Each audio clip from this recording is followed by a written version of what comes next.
ডিমের ঝুড়ি বানানোর জন্য কড়াইতে পেঁয়াজ আর লঙ্কা দিয়ে দিলাম আগে।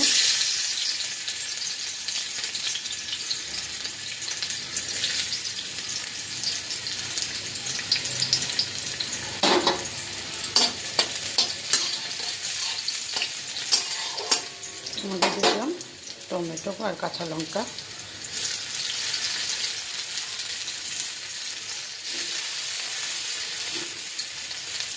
এবার এর মধ্যে ডিম, একটু লঙ্কার গুঁড়ো আর একটু গরম মশলা দিয়ে দিলাম।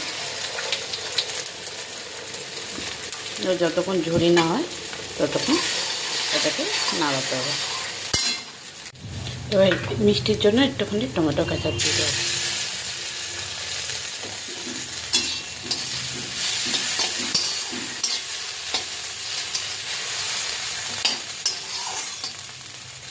আমার ডিমের ঝুড়ি একদম রেডি।